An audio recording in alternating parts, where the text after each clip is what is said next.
సింధూర భోజనం ఏర్పాటు చేస్తూ ఉంటుంది. వాళ్ళ మామయ్య వచ్చి అక్కడ కూర్చుంటాడు. "అత్తమ్మ ఏది మామయ్య" అని చెప్పేసి అడగగానే, "మీ అత్తమ్మకి ఆకలిగా లేదంటమ్మా" అని చెప్తాడు. "సరే నేను వచ్చి నేను పిలుచుకొస్తాను ఉండు."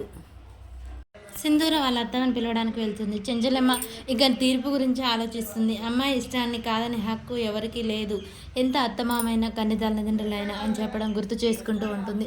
ఇక చెంచలమ్మ అదే మాటకు ఆలోచిస్తూ ఉంటుంది. సింధూర అక్కడికి వస్తుంది. అత్తమ్మ అని పిలిస్తే చెంచలమ్మ పలకకుండా అలాగే ఉంటుంది.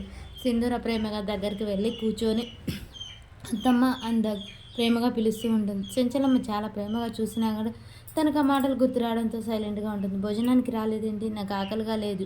చూడత్తమ్మ, నీకు లేనిది ఆకలి కాదు, ప్రశాంతత లేదు.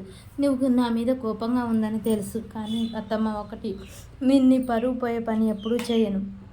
నేను కాదని నేను ఏ పని చేసాను, ఏ నిర్ణయం తీసుకోను.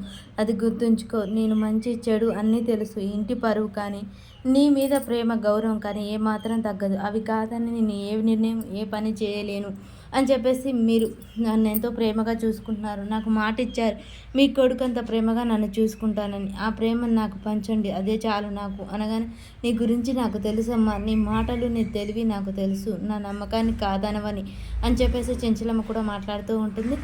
ఇక ఈలోపు తన ఫ్రెండ్ వచ్చి బొకే ఇచ్చి కంగ్రాట్స్ చెప్తూ ఉంటుంది. "సింధూర 2 రోజులు నాతో రావచ్చు కదా, మా ఇంటికి వెళ్దాం" అని చెప్పేసి అడగగానే, అది అని ఆలోచిస్తూ ఉంటుంది. "మీ అత్తమ్మని అడగాలా? నేను అడుగుతాను" అని చెప్పేసి అత్తమ్మనైతే అడుగుతూ ఉంటుంది. "కేశవ వెళ్ళిరా అమ్మ సంతోషంగా" అని చెప్తాడు.